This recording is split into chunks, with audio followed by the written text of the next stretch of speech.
Hey, I'm Zach. And I'm Jesse. And you're watching Tesla Time News. Episode 193. On Now You Know.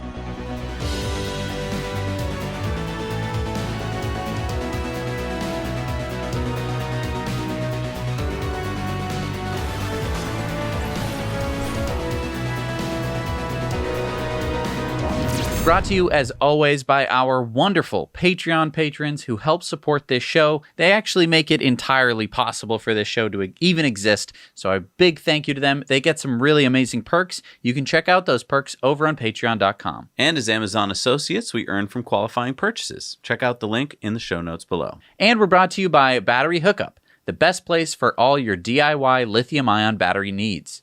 Don't get ripped off, get hooked up. Now You Know viewers get 10% off by using the code NOW at batteryhookup.com. And we bought recycled 18650 cells from Tom at batteryhookup.com on our recent lawnmower conversion series, which is airing every Saturday. You can check that out here. And here's the battery here. Here are the batteries. And that's half a kilowatt hour right there. Pretty cool. Yeah. And we're brought to you by ecoware.us. Start positive conversations with carbon negative products. We carbon offset the manufacturing, the shipping, and the life cycle of your purchase, and we plant a tree for every order. So it's carbon negative. And we'd love to get pictures of you in your EcoWare outfit, so send them on in. All right, so Battery Day is being delayed. Yeah. Yeah, it's too bad. But I don't know, more time. Maybe Elon saw our in-depth and said, oh my gosh, there's more I have to do. Those are some good ideas. I didn't even think of that. Maybe. I don't think that's why. No, I don't think so either. Elon said, we're going to have to push out the date or attendance will be very low. Maybe do it in 2 parts. Webcast next month, and in-person event a few months later. And Galley said, in-person event. Webcasts are lame. And Elon said, agreed. People have forgotten how much in-person events matter. Also, there's a lot to see. It's not just a presentation. So that's a little hint. Yeah. I don't know. Could it be that he wants something to happen maybe at Fremont factory where cars would pull up and get charged up onto a VPP? I don't know. We'll have to see. But Reuters news agency is reporting some new battery news. They said electric car maker Tesla plans to introduce a new low-cost, long-life battery in its Model 3 sedan in China later this year or early next, that it expects will bring the cost of electric vehicles in line with gasoline models and allow EV batteries to have second and third lives in the electric power grid. Tesla is working on recycling and recovery of such expensive materials as nickel, cobalt, and lithium through its Redwood Materials affiliate, as well as new second life applications of electric vehicle batteries in grid storage systems, such as the one Tesla built in South Australia in 2017. The automaker also has said that it wants to supply electricity to consumers and businesses, but has not provided details. With a global fleet of more than 1 million electric vehicles that are capable of connecting to and sharing power with the grid, Tesla's goal is to achieve the status of a power company, competing with such traditional energy providers as Pacific Gas and Electric and Tokyo Electric Power, those sources said. The new million-mile battery at the center of Tesla's strategy was jointly developed with China's contemporary Amperex Technology Limited, CATL, and deploys technology developed by Tesla in collaboration with a team of academic battery experts recruited by Musk. 3 people familiar with the effort said. 3 people familiar with the effort said. Oh, wow. Well, could that be you, me, and Ross? I know.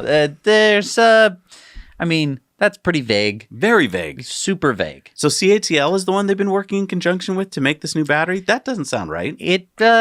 Right. I don't know. Also, their million cars cannot hook up to the grid with V2G right now, unless there's some technology in them that we don't know about.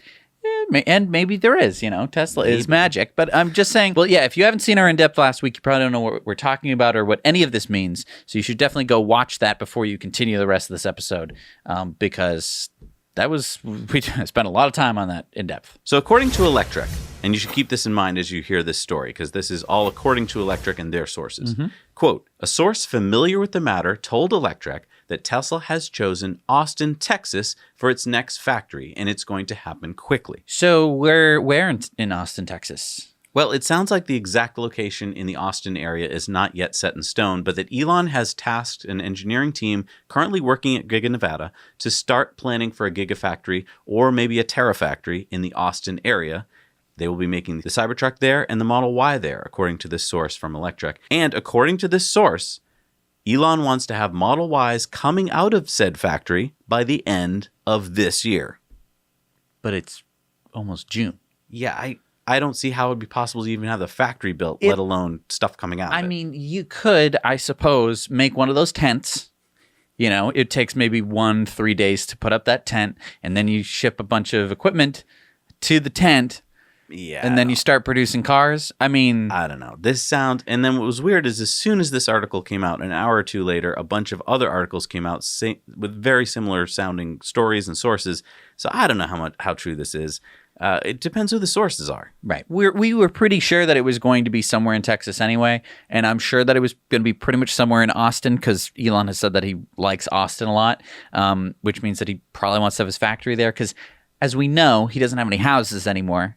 So he's got to have a place to live. He's going to have a couch there. Right. And he's going to be sleeping on that couch, and that's where he's going to live. So he's going to want to live somewhere that he likes, and we know that he likes Austin. And that's funny because he's listed his houses for sale. 4 or 5 of his houses in the California area have been listed for sale by owner. So does that mean that you call up Elon and you're like, hello, I'd like to come look at the house. Right. Sunday would be good. Yeah, I don't know how... Yeah, when a house is that expensive, like, do you have to put down a deposit just to look at it? Like, because otherwise, I mean, let's just go look at them.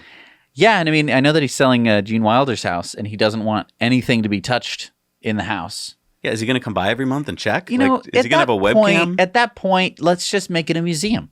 Yeah. Make it why have someone live in the house? Put it into a trust, create some kind of a Gene Wilder foundation. I'm sure there is one. Well, also, if you love the house that much, keep the house. Just keep it. Yeah, it's your house. I mean, yeah. And I mean, that gets into where Elon thinks that this is an attack vector for the media to basically paint him as this evil billionaire who, because he has a lot of capital, is somehow an awful person, because it's not uncommon for very, very rich people to not be the best people. Sure, but I don't think his houses have been the attack vector. Like, I don't recall too many stories that are like, and here's where Elon lives, and he lives in Bel Air. And I mean, I think it's the billionaire part. Right. And unless he becomes not a billionaire, he's still going to get that kind of crap. And also, I mean, that comes with the territory. Like, right. I mean, anyone who actually knows what Elon has accomplished in a vast multitude of fields, whether it be from e-commerce to electric cars to rocketry, and space travel and AI and interface with computers. He's done a lot of good in the world, is what I'm saying. So Fremont factory has been closed since March 23rd. Tesla's lawsuit against Alameda County was filed on May 9th, and on May 11th, California Governor Gavin Newsom said this. Relates to Tesla. I have long been a strong advocate and supporter, early adopter, the technology. I have not only known that company, but I've known its founder for many, many years. I have great reverence for their technology, for their innovative spirit, for their leadership, and I have great expectations that we can work through at the county level the issue with this particular county and this company in the next number of days. And Elon said thanks to him on Twitter. Then later Monday, Elon tweeted, Tesla is restarting production today against Alameda County's rules. I will be on the line with everybody else. If anyone is arrested, I ask that it only be me. And then it appears that Alameda County Health Department backed down a bit and allowed Tesla to reopen with reduced staffing. And it's important to note here that Ford and GM are also gearing up to reopen their factories this week as well. So it's not like Tesla's the only company that in the world that's reopening their production. There's many states that have allowed big companies to reopen as long as there's essential. So this wasn't like he was alone. And in fact, as he pointed out, GM and Ford were allowed to open before him. And Tesla had been planning to not open with all the workforce coming in. It was going to be about a third anyway. So, I mean, Alameda County basically said that Tesla could open exactly the way that Tesla wanted to open while still following the guidelines that Tesla set out in their 38-page document about how they were going to open safely. This is with providing masks, other personal protective equipment, lots and lots of sanitation, changes to the airflow of the HVAC system, temperature screenings entering the building, exposure tracking, lots and lots. And I mean, that's not even the half of it in this document that they had put forth. But what upset me the most was that in the media, you had all these clickbaity headlines that were running that were like, Elon doesn't care about worker safety. Right. And it's like, he announced that you didn't have to go back to work if you didn't want to. And then there's articles like this one, published by NBC News on Wednesday, that workers were being pressured to go back to work. So the article cites one person, Jessica Naro, and here it is, quote, Naro said her supervisor told her over the phone that if she chose not to come back as directed, she could be terminated. However, she said she got a different message over email, which didn't include any mention of termination. It said she would no longer be eligible for unemployment insurance, but that she could use unpaid leave without being penalized if she didn't return to work. So to be clear here, there's no actual evidence that her supervisor threatened to fire her. It's really her word against her supervisors. So there's no, call there. This is the one example that this NBC article has. Well, and the other thing the supervisor told her was that if she didn't go back to work, she could lose her unemployment benefits. And that's true. And that has nothing to do with Tesla deciding that. Right. Unemployment is for people who lost their job due to no fault of their own, like if a company is doing layoffs. But if you quit, or if you're fired for cause, then you don't get unemployment. And that's across the board at any company. But let's talk about losing unemployment benefits. So Tesla did send out an email to all employees basically outlining how they were going to return to work. They cite their return to work document. They talk about people who are coming off of furlough, what's going to happen, and basically that you can choose not to come back to work, but you are no longer on furlough, which means that you can't collect unemployment benefits. Right. Because as you just said, you're no longer unemployed, you have a job waiting for you. Right. And I want to point out this would be true if you were, let's say, a lumberjack, and one day you decided that, hey, it's too dangerous to be a lumberjack. I could get hit by a falling tree. I don't want to be a lumberjack anymore. Great. You can't go on unemployment for that because you chose to quit your job. Right. That's just how it works. I mean, if the lumberjack company laid you off because there were too many lumberjacks or something, then you can get unemployment. Right. Or if you chose to keep your job but to not go into work. Maybe your boss said, okay, I understand you're going through a rough time. You don't want to come into work because you don't feel that it's safe. Maybe we're on some side of the cliff face that you think isn't safe. But you're not going to be able to claim unemployment for that. And if your employer doesn't decide to give you paid leave, then you're not going to get any pay. Right. That's that's just the way the system works. There's definitely options and avenues to change the system. Maybe we are going to come up with some kind of new way of, hey, if you don't feel comfortable, then companies are going to have to make some kind of system by which you are allowed to work from home. But if you're like a factory line worker, I don't see how that's even possible. But going back to the media, we got this real rift this week of people on one side or the other of this issue. And we're going to talk about more of that on our Patreon bonus story because it's something that's really important to talk about. The good news is that the Tesla Fremont factory appears to be back up and running again. And new updated delivery is that the wait for the Model Y appears to be 8 to 12 weeks versus 5 to 7 weeks for the Model 3. So that's kind of a wait, but it's not as bad as I expected. Yeah. And I mean, there have been longer waits for Tesla vehicles before. So 8 to 12 weeks, that's nothing. I mean, I waited 2.5 years for my Model 3. I'm just saying. Now, the Model Y has a couple interior features that the Model 3 didn't have. The wireless phone charger and USB-C charger outlets in the second row. Well, now Jay in Shanghai has shared photos of the Chinese-made Model 3 on Twitter with updated USB-C outlets, one in the front driver's console and 2 in the second row. So this looks very similar to what is now in the Model Y, except we're seeing it in the Model 3. In China. So, I mean, there is some possibility that soon, or maybe not, Tesla could be implementing these changes to the Model 3 for the United States and Europe. Yeah. Very exciting. I mean, I like it because the rear of the center console looks sleeker with those smaller C outlets in the back. That's true. Now, not everyone has switched to USB-C yet. But you should. It's pretty cool. You don't have to. It doesn't matter which side you put it in. That's wow. I can't believe they figured that out. I mean, they've been sitting at meetings for years coming out with these standards, right? And they're like, how about this for an idea? You can only put it in one way, and then half the time are going to have to be like... It's more than half the time. And the same thing for the Micro and the Mini. Like, it's... But the Micro and the Mini, they just got it break. Right. They got it right. USB-C is the best one they've come up with so far. So, Jesse, if you were NASA, how would you transport astronauts Bob Behnken and Doug Hurley to the pad for Demo 2 on May 27th? I don't know. They're getting to a rocket. Yeah. Whatever. This is how they used to do it. Yeah, they used to do it in an Airstream ice van. They did that for decades. Why? But now they're going to be transported in this Tesla Model X. Very, very cool. Nice. Yep. NASA Administrator Jim Bridenstine posted these photos of the Model X that will transport them to the pad, and we hear that Boeing will be using a similar vehicle. Bob and Doug will be the first astronauts to travel in SpaceX's Crew Dragon spacecraft to the ISS. The demo 2 is scheduled for May 27th, so write that down because that should be a fun launch. This would be the first time that humans were on a SpaceX launch. It'll also be the first time that American astronauts have been launched from American soil since the space shuttle. So wait a minute, what about Starman? You're right. I forgot about the mannequin that they stuffed into a Tesla Roadster. I mean, unless it was a corpse, could have been. It could have been a dead guy. I would have. I mean, that's a good way to get rid of him. I would pay money to be launched as a Starman. Tesla Time News is sponsored by Cybertruck Owners Club. There you'll find a crowdsourced reservation tracker that you can update. Check out their website for Cybertruck news, discussions, and community for Cybertruck enthusiasts and future owners. So the Boring Company has completed the second Las Vegas tunnel.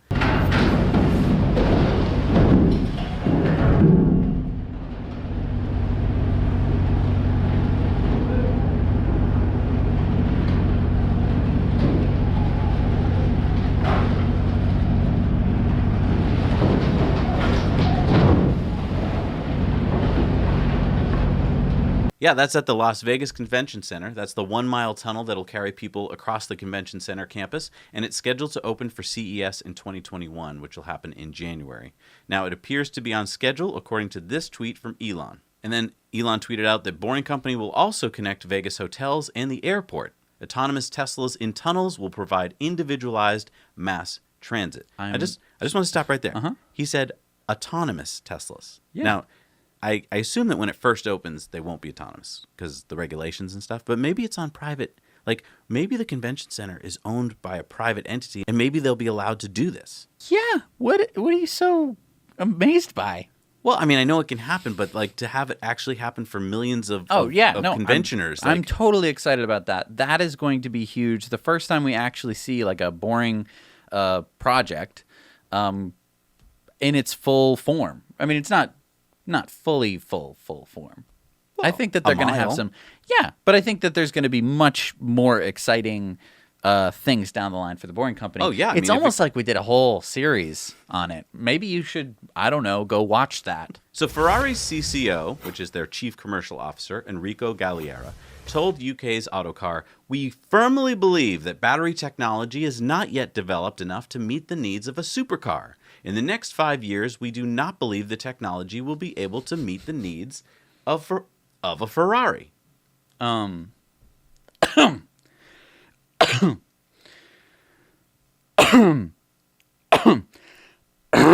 you okay? Dude, LaFerrari does 0 to 60 in 2.4 seconds. That is their quickest accelerating Ferrari.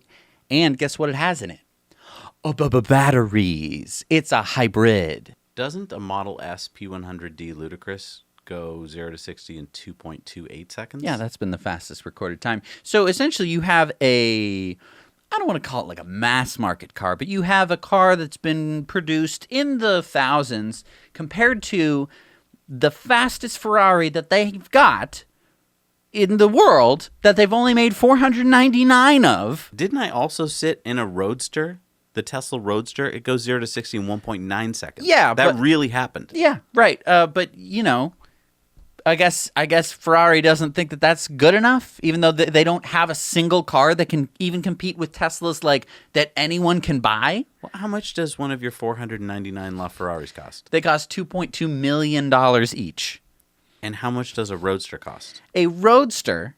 The Tesla Roadster costs between $200,000 to $250,000. So, and then you could have a few more for your friends to drive all the time. It's stupid. I can't believe Ferrari would actually be like, "Oh, batteries, they're not there right now." It's like, give me a break. Wow. You're getting trounced. Okay, you have horsepower, to get you up to 300 miles per hour, but like that doesn't matter. No one ever drives like that. And I mean, if you have one of those Ferrari fan friends of yours, maybe they just have a picture of it on their Facebook thing, just go ahead and share this with them. We'll put it up as a clip on the Clips channel. You can head over there, subscribe to the Clips channel. You can send this little clip to your friends, along with all the other stories you see on the news. They're on the Clips channel. Go check it out. So, Jesse, if I were to tell you about a fleet of 141,000 vehicles designed back in the 1980s that regularly travel only 13 miles per day on average and are currently lacking airbags, air conditioning, and anti-lock brakes, that cost $2 billion a year to maintain and only get 10 miles to the gallon. Oh, and by the way, the average age of said vehicles is 28 years old, and the existing vehicles are prone to vehicle fires. Would you say that these would be good candidates to be retired and replaced with EVs? Objection! Objection, Your Honor! Leading the witness! No, I think that if any one of these things were true, it would be a good candidate for electrification. Good answer. Okay. That is the correct answer. Yeah. So the fleet I'm talking about is the U.S. Post Office's fleet of mail carriers. Oh, the mailman trucks. Yeah, those Grumman vans that you see driving all over the place. You're right. They haven't changed Nope. since I was a kid. No, the average age is 28 years old. They have to keep them running. And the problem is they're running out of mechanics because no one knows how to fix them anymore because it's been so long. Why? Yeah, so get this. They burned 195 million gallons of gasoline and diesel last year, and it cost them $500 million a year just for the fuel. Then $2 billion to repair them every year. Keep them running. So President Trump just appointed a new Postmaster General, North Carolina businessman Louis DeJoy, and he decided to postpone the $6 billion contract to replace these. Why? They're 28-year-old vehicles. You think they're just going to keep driving? Well, I mean, the process to replace them started in 2015, and in December of 2019, the U.S. Post Office finally put out their RFP, their request for a proposal. And as of March 27th, there's only been 4 bidding companies. And out of that 4, only 2 have offered all-electric solutions, Turkey's Karzan and Workhorse Group. Now, Mahindra proposed a gas or mild hybrid, and Ford proposed its gas-powered Ford Transit cargo van. But just the transit cargo van? Like, well, Hey, we got a van! Oh, my goodness. Meanwhile, Amazon is planning on 100,000 electric delivery vehicles with its partnership with Rivian. Now, I have an idea. Okay. Tesla should make a bid on this contract. They should take their Model Y, modify it slightly, put in a smaller battery pack, maybe 1/5 the size. Wait, why would you do that? Well, I mean, the average distance that these vehicles have to travel is 13 miles a day. So they don't need a 300-mile range. Wow. They only need like a, 70-mile range. I mean, just the amount of money that you'd save on brakes. Because when you're driving, like when you're driving along, right, you're going, and then you'll eventually come to a turn, and then you need to stop and you need to turn. If you're driving a mail truck, you can watch a mail truck any day of the week. It just goes, put in the mail. Put in the mail. Just Exactly. over and over again. Those brakes are getting a workout. If you have regen braking, it's going to be such a big difference. Yep. So you're saying have a smaller battery pack in a Model Y? Yeah, and you could simplify it too if you wanted to. You could get rid of the glass roof. You could simplify the back seats, just make it a cargo area kind of thing. But I mean, it wouldn't take much retooling to do that, I would think. And you could have a much cheaper Model Y. And then, yeah, every place in America would have Model Ys delivering your mail. That'd be a great way to get the message out about Tesla. Yeah. Anyway, if you think I'm right, we're putting up a poll on Patreon. Let us know what you think. So the Barstow, California Police Department announced last week on their Facebook, on May 8th, 2020, at approximately 10:20 a.m., officers were dispatched to the 400 block of East Frederick Street regarding a vehicle theft in progress. The reporting party stated that while he was sitting inside his Tesla T3 vehicle... Wait, what? T3? That's what they said. It must have been a Model 3. A subject opened the driver's side door and began screaming at him to get out of the car. The subject made the victim get out of his vehicle and then attempted to steal it. The victim stated that he was able to use his cellular phone to turn the vehicle's engine off and lock the subject inside of the vehicle. As officers arrived on the scene, they observed a subject, later identified as Charlie Smith, in the driver's seat of the vehicle. Officers made contact with Smith and placed him under arrest. When officers placed Smith under arrest, they observed that he was sweating profusely and was twitching and blinking his eyes rapidly. Smith's behavior was also erratic and combative. Smith was placed under arrest for carjacking and being under the influence of a controlled substance. So, hang on, because some of the things in that police Facebook post are inaccurate. Well, you can't shut off the engine in a Tesla Model 3 because But you no can in a engine. T3. The Tesla Model T3 has an engine. The Model 3 does not have an engine, so you can't shut it off. Sure. You also can't lock people inside your car. Nope. It's actually not possible Nope. for safety reasons, Right. obviously. So I think this is where the thief was just looking around for the typical, what he thought would be the latch and couldn't find it. He was stuck in the car until police arrived. Yeah. And he didn't think to break the window. He was like, he couldn't start the car? Nope. So, I mean... Well, here's what I think happened. When you walk away from your car locks. Right, I mean, you can lock your car. Right, but I mean, it might have just been that the person just walked away and the car locked itself. Now, not locking him in, because obviously, like you said, you can just open the button and get out, but he didn't know that, so he thought he was locked in. So it's really more that the guy didn't know how Teslas worked. Right, yeah. It's not so much that the owner was able to, like, lock him in the car. No. I mean, unless he did some serious modifications to the software and hardware of the Model 3. Right. Which is possible. Sure. Although highly unlikely. Unless you took his card or his phone, I don't think you could carjack it. You're right, because the car wouldn't go into drive because it wouldn't detect a key. Right. So some good solar news this week as the Gemini project has gotten approval from the federal government. The Gemini project, like the rocket from the 60s? Oh, no, I'm talking about the $1 billion solar farm approved by the Interior Department to be built on 7,100 acres of federally owned land near Las Vegas. It'll be 690 megawatts of solar panels and 380 megawatts of lithium-ion battery storage, making it the largest solar farm in the U.S. and the 8th largest in the world, providing power to 225,000 homes. And you can thank Warren Buffett for that, because he controls the power company there, and he's finally, I guess, gotten on board with this. Well, Warren Buffett likes things that make money. There you and go. This is going to be something that makes money because solar energy is free. You're going to have this battery backup storage, which is going to allow you to continue to give power throughout the night. It's a smart, good investment. We're going to start to see even more of these as the price of solar goes down and as batteries become more prevalent.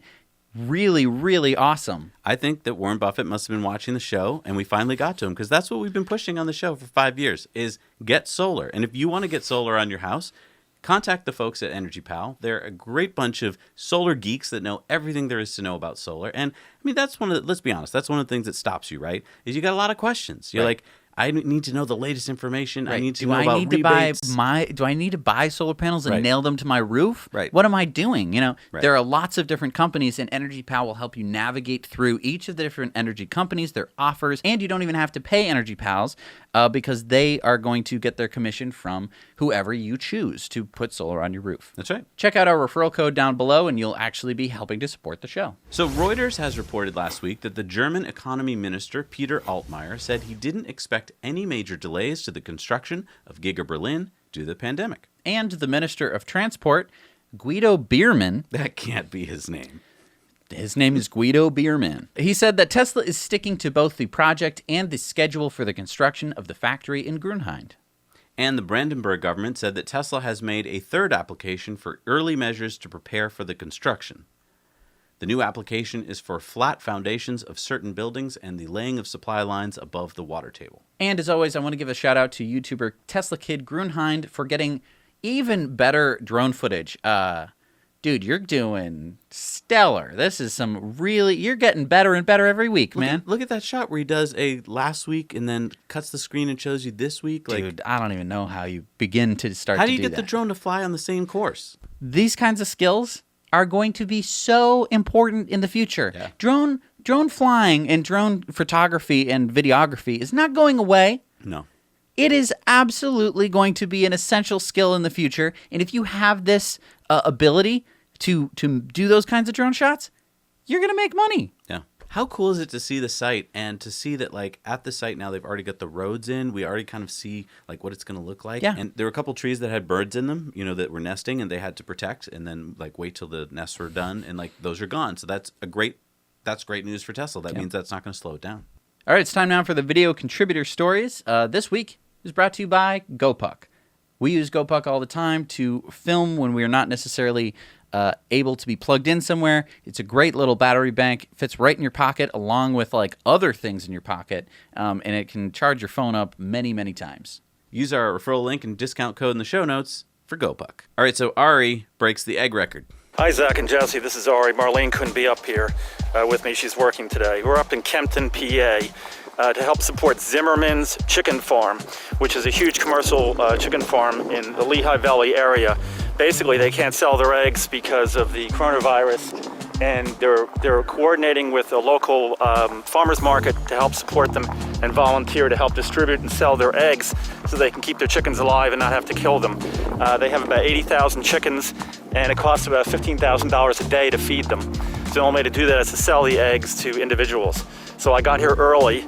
There's just a small line of cars, but we were here last week for the first time, and this entire field was filled up with cars. They have some tens of thousands of dozens of eggs to sell, and we coordinated and advertised to locals in our area to pick up eggs for them and bring them back and distribute them to locals in our area. Last week it was our first time. We picked up 70 dozen, and this time we're picking up 360 dozen. We're at capacity in our car, and we still had people that wanted more eggs, some of whom are actually buying the eggs, 60 dozen, one person to donate to a local food bank. So I'll probably take a little clip when the field fills up before we pick up. Last time they were able to sell most of the eggs the whole field was sold to. There was some remaining and some company came in and bought the rest. But I have a feeling that this time the turnout will be bigger because as people found out and more people are coming.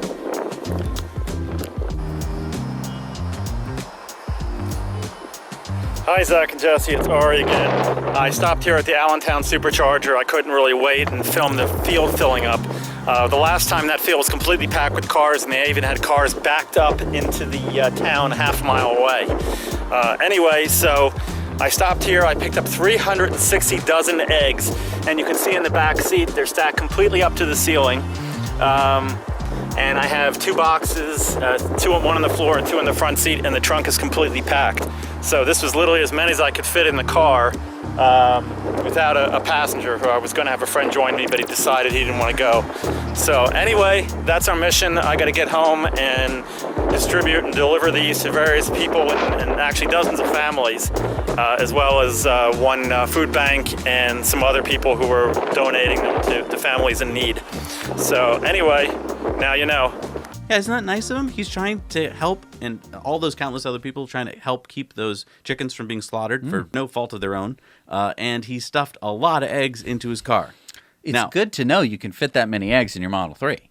A PSA. Don't park that in a hot place. You're going to have a lot of eggs cooking in there. Baked eggs. Yeah. All right, it's time for our Patreon bonus stories. And if you are watching and you're like, what are they talking about every week? Bonus stories. Why don't you just try it this week? Yeah. Head over to Patreon and support us for just $1 a month. It'll cost you $1. I think you might even be able to cancel before the dollar goes through, and you can watch the Patreon bonus stories. Just see if you like them. Yeah. And you'll if you do actually support us for $1, you're going to be helping to support the show. We have lots of other perks, but you will always get the Patreon bonus stories. That is our lowest tier item, and it is honestly pretty good.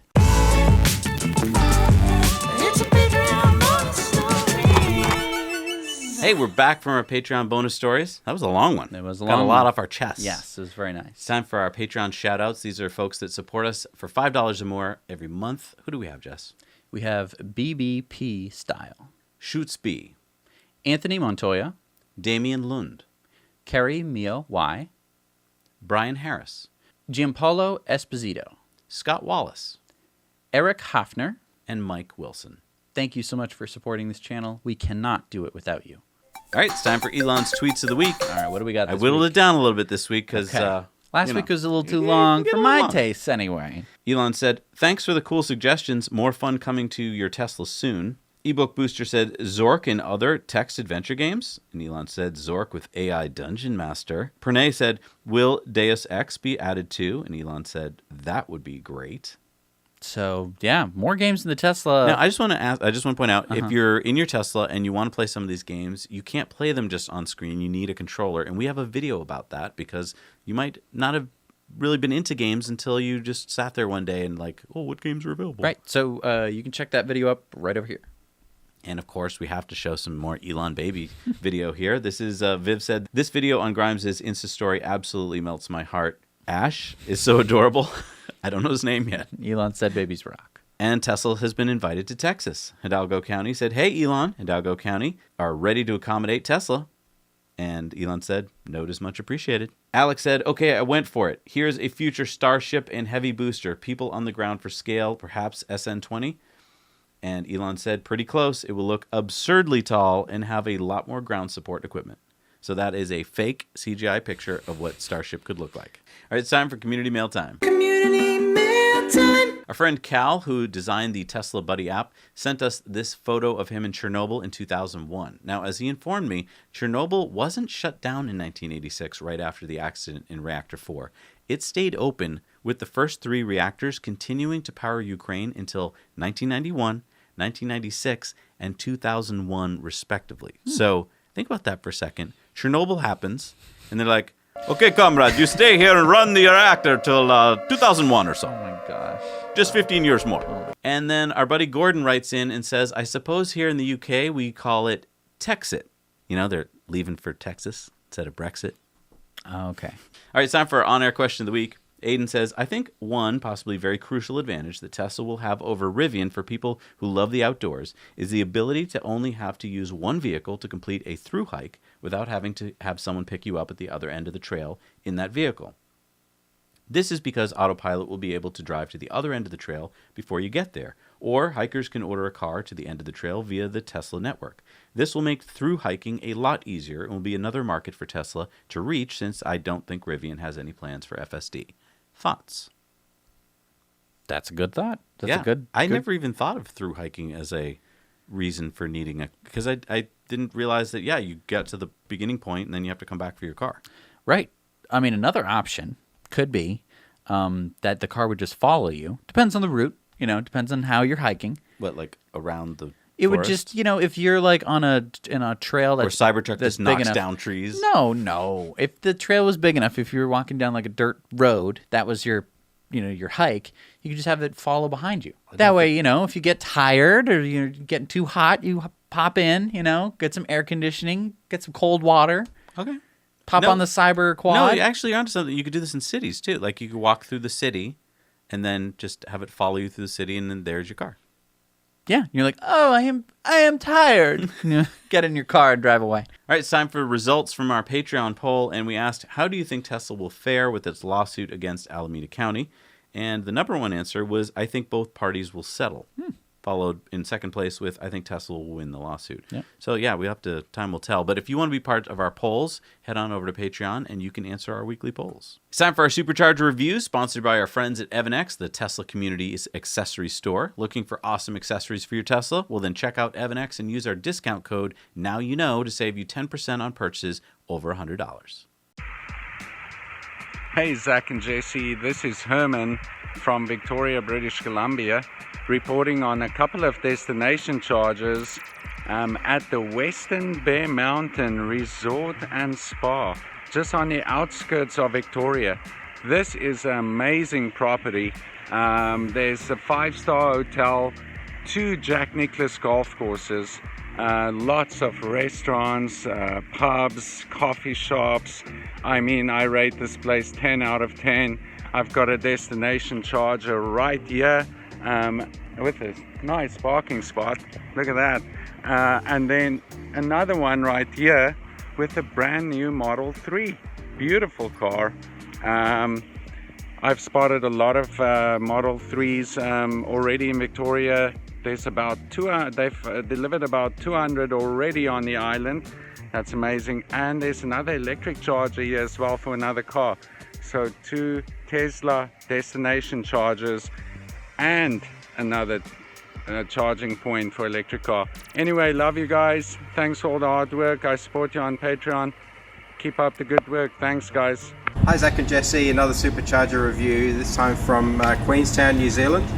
It's a 4-stall charger, as you can see, and I'd give it a 9 out of 10. The location's great. It's in a beautiful open-air shopping mall with shops, plenty of eating places, and restroom facilities nearby. Quite easy to find, not too far off the main highway into Queenstown. The -1 on the 10 out of 10, to give it 9, is just because the location on the Tesla map isn't actually the charging location. In fact, if you are looking for it, if you look for the ChargeNet location, which is another charging provider in New Zealand. The Tesla Superchargers are actually where it's showing the ChargeNet location on the Tesla mapping system. So that's just a little tip for you. Anyway, thanks, keep up the great show, and now you know. Hi, Zach and Jesse. My name is Andreas, and I'm at the Supercharger in Ulricehamn, south of Sweden. And here you see 12 stalls installed, and over there are power packs for each, one for each 2 chargers, and then 8 more stalls coming, and some more power packs also. And if we go over here, there's some restaurants and a big supermarket, and over here you have McDonald's and a Circle K. So not extremely fancy, and maybe a 5 out of 10. Thanks for a very good program. Goodbye. Good to see that there's still people out there doing Supercharger and destination charger reviews. Absolutely. Thank you very much. But, you know, I think a lot of you are staying home too much. You can still get out there in the world safely. yeah, just seal yourself inside your car, turn on the Or don't, you can open the windows. No, turn on the bioweapon defense mode. If you're in a Model if X. you're in a Model S or S, you know, and just nothing's going to get you there. Jesse goes for long rides in his Model 3. He's Absolutely, yeah. I just don't stop anywhere. I just go from home to home. Just a long route. All right, it's time for new Superchargers. What do we got? We got the 12-stall, 250-kilowatt Supercharger in Manteca on Spreckles Ave in California. 8-stall, 250 kilowatts in White Hills, Arizona. Now, it hasn't been that many, but I think it's totally understandable. Understandable. Maybe it's going to be a backlog. Okay. All right, it's time for a Patreon giveaway. If you want to get into our big barrel of fun here, just become a Patreon, and the more you support us, the more times we put you in. The winner this week is going to win a Poster Envy poster. Oh, this one's a sexy poster. Sexy poster. Look at that. Who's the winner? Who's the winner going to be of the sexy poster? Andrzej Ritzman. Andrzej, congratulations. You You're have the winner won. of You a are the sexy winner poster. Of a poster. That's awesome. And you've made it to the end of the show. And so Thank did we. you so much for watching all the way to the end. We're closing in on 200 here. You know. Oh yeah, what are we at? 96? 193. 193? I forget. I don't know. Done too many. We've done it every single week. Yeah. Every single week. You can check. It's on the internet. You can check. Yeah. We've done it every single week. And it's driving us crazy. Driving us absolutely insane. We haven't had a vacation from this. No. Not one. I have. The folks have said we can take one. Liars. I don't believe you for a moment. Hey, we're racing a car at Pikes Peak. Blake Fuller is our driver. He's already done it before in a Tesla. He's already driven up Pikes Peak before in a Tesla. He did it in a Model S. He's doing it this time in a Model 3. He thinks he's going to beat his record. I think he is too. From a car that was way more expensive than the car he's going to be driving up now. Yeah, and our car looks fresh now. Yeah, we got a wrap on that car, and you can get your name on that car. Yeah, so there's if you wanna, only a few slots left. You can though, help Jesse. support us. Last week there was about 47 or something available. Now we're down to like 22. So if you were thinking like, oh, I'll wait on that, you can't. No. We're running out of slots to get your name on the car, but you're helping to support this car, which is going to have Tesla written all over it. Oh, and if you want to support by helping to get a roll cage in the car, because that's the next thing we need is a roll cage, Yes. and you happen to be located in the Florida area-ish. Or are willing to get your name somewhere else on the car really big because to get the roll cage. to get the roll cage installed, we put your name on the roll cage. This is a community-sponsored car, and is the only time that we know of that a community-sponsored car has been going up Pikes Peak. Not So an electric any. community. Any car. This is crazy. This is a 100-year-old race practically. Yeah. And never has it ever been community sponsored ever in Isn't the that history of the crazy? race. We're making history Yeah. in multiple ways than one. And you can be on that car making that history. So yeah, we've got a Google form below if you want to help out with the roll cage specifically. So if you're a welder or a fabricator, or you know how to do that, or maybe you want to just pay for it, go there and fill that out and help us out. We'll be in contact with you. Or get your name on the car. That helps us too. Absolutely. And to all the names that you have been seeing floating around us, those are people who support us on Patreon. Yeah, get your name on there. It's so we couldn't have done this show without them. If you're wondering how we're able to do a 1-hour show every week with full editing, all sorts of funny skits, and lots of information, it is because of these people who are helping to support this channel. We couldn't do it every week, just the two of us. We need editors and people who are helping out. It takes a full community. So thank you so much for being a part of it. Thank you so much for watching. Hit the like button. It does something good, I am told. And leave us a nice comment. I would love to have some nice comments. Just say something nice. Oh, that'd be nice. That'd be super nice. Thank you so much for watching. Now you know.